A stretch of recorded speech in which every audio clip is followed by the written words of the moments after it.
Jacqueline Kennedy Onassis, the woman who defined elegance, grace, and dignity in America's darkest hour, transformed from First Lady into a global icon of resilience and reinvention. At 64, she had survived the assassination of a president, the death of 2 infant children, a controversial second marriage, and the relentless scrutiny of a world that refused to let her grieve in private.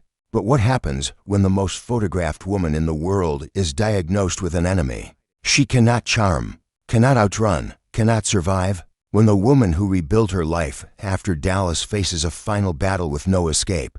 This is the devastating truth about Jackie Kennedy, a story of unimaginable loss that began in childhood and never stopped, of a marriage shattered by infidelity and violence, of babies who died in her arms, of a pink suit stained with her husband's blood, and of a final diagnosis that would steal the last chapter she'd fought so hard to write.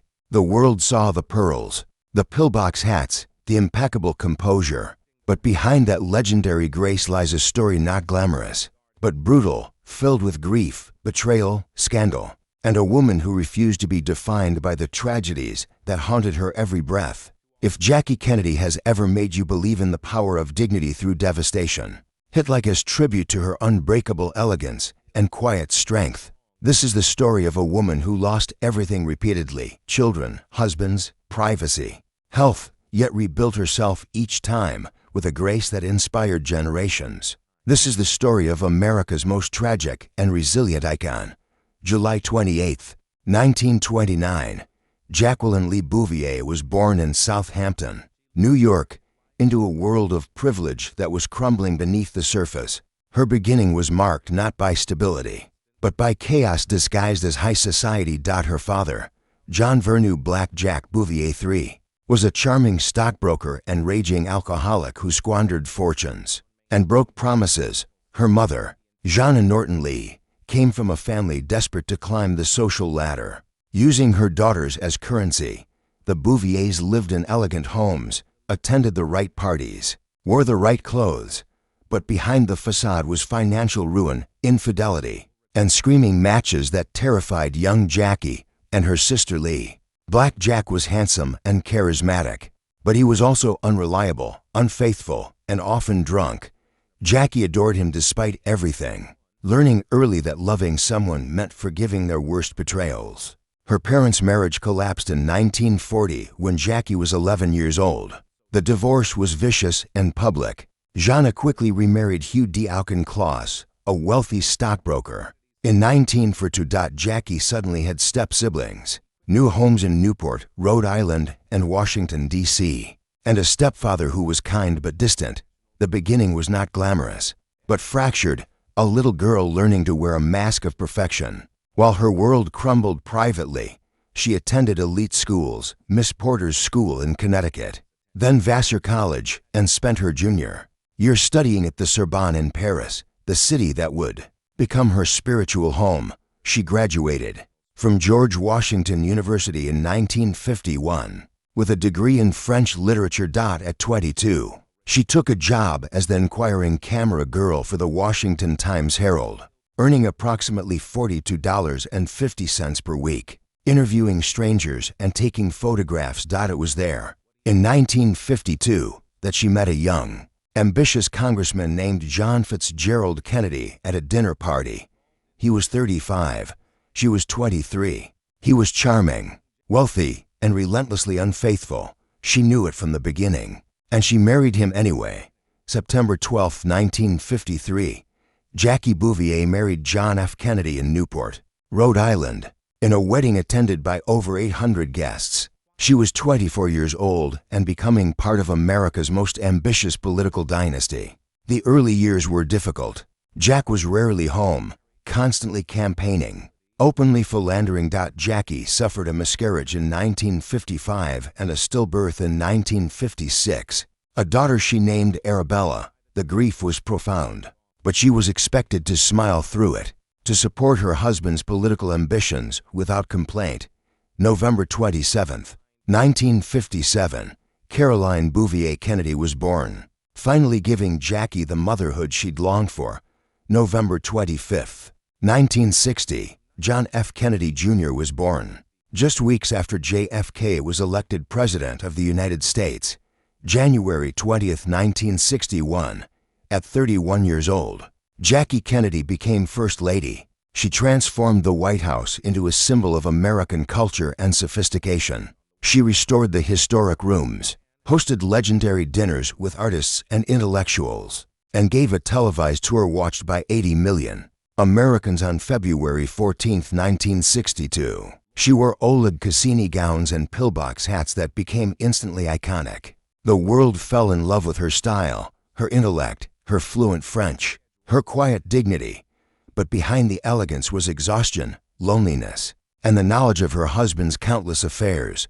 She knew about Marilyn Monroe. She knew about the others. She stayed anyway, playing her role perfectly while dying inside. August 7, 1963, Jackie, 34, gave birth to Patrick Bouvier Kennedy 5 weeks premature. The baby lived only 39 hours. Dying from respiratory distress syndrome. Jackie was devastated. JFK wept openly.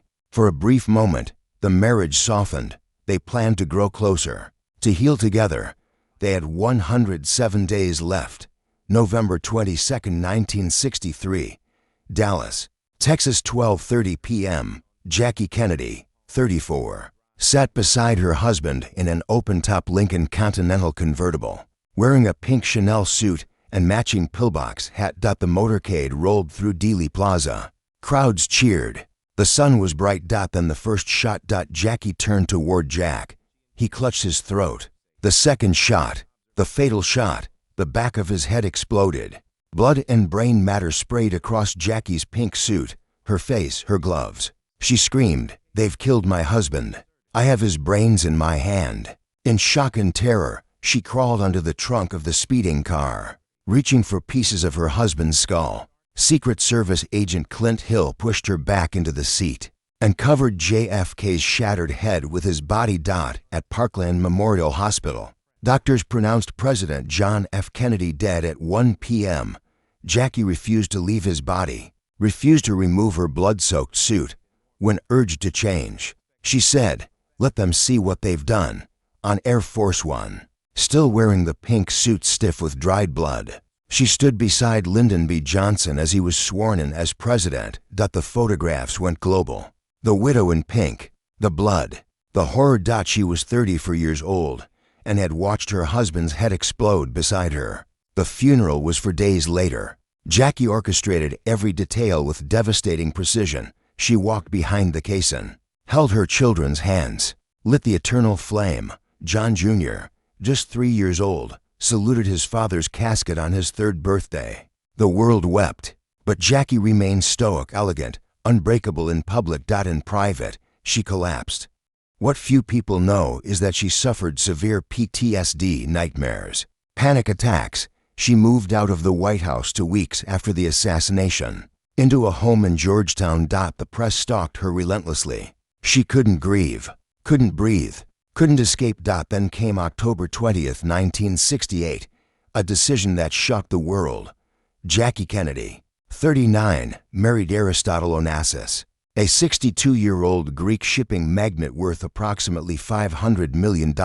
America felt betrayed. The grieving widow had married for money, they said, but the truth was darker and more desperate. After Robert F. Kennedy's assassination in June 1968, Jackie feared for her children's lives. She married Onassis for protection, for escape, for a fortress her children couldn't be murdered inside. The marriage was cold. Onassis was cruel, unfaithful, resentful of her fame. He died in 1975, leaving Jackie approximately $26 million after a contested will. She was 45, twice widowed, and finally free to rebuild on her own terms. At 45, Jackie Kennedy Onassis did something revolutionary. She got a job. In 1975, she became an editor at Viking Press, earning approximately $10,000 annually. Later, she moved to Doubleday, where she worked for nearly 20 years as a book editor. She took the subway to work, edited manuscripts, lived quietly in her Fifth Avenue apartment in New York City. She raised Caroline and John Jr., protecting their privacy fiercely, giving them as normal a childhood as possible. She dated, but never remarried. Her companion for over a decade was Maurice Templesman, a diamond merchant who gave her stability and devotion. She became a fierce advocate for historic preservation, saving Grand Central Terminal from demolition in 1975. Her estimated net worth grew to approximately $100 million through careful investments and her Onassis inheritance. For nearly 20 years, she lived the quiet, purposeful life she'd always wanted. Then came November 1993. Jackie, 64, began experiencing swollen lymph nodes and persistent cough. Doctors initially dismissed it. By January 1994, the symptoms worsened. On February 11, 1994, she was diagnosed with non-Hodgkin's lymphoma, an aggressive cancer that had already spread. Chemotherapy began immediately. Her hair fell out. She grew weak, but she continued working, continued living, refusing to surrender to the disease. By March 1994, it was clear the cancer was winning. She made her final public appearance at a Central Park event. Frail but elegant, still fighting. On May 19, 1994, Jackie Kennedy Onassis died at her Fifth Avenue apartment, surrounded by Caroline, John Jr., Maurice Templesman, and close friends. She was 64 years old. Her final wish, to be buried beside John F. Kennedy at Arlington National Cemetery. On May 23, 1994, she was laid to rest next to the man whose blood had stained her pink suit 31 years earlier. Caroline and John Jr. stood at the grave, just as they had as small children. The eternal flame Jackie had lit in 1963 still burned. At 64, Jacqueline Kennedy Onassis left this world as she had lived in it, with grace that defied every tragedy, dignity that transcended every betrayal, and strength that inspired generations. From Southampton, New York to the White House, from Dealey Plaza's horror to Fifth Avenue's quiet dignity, from pink suits stained with blood to books edited with passion, she buried to infant children, watched her husband's assassination in horrific proximity, survived another husband's cruelty, and faced her own death with the same composure she'd shown the world for 64 years. Behind the pearls and the legends was a woman who understood that survival isn't about never breaking, it's about rebuilding yourself with whatever pieces remain, and doing it with such grace that the world never sees the cracks. If this story touched your heart, leave a tribute below. Share a moment when Jackie Kennedy's unbreakable elegance, quiet strength, or refusal to be destroyed by unspeakable tragedy reminded you that dignity is not about avoiding pain. It's about walking through fire and emerging with your humanity intact.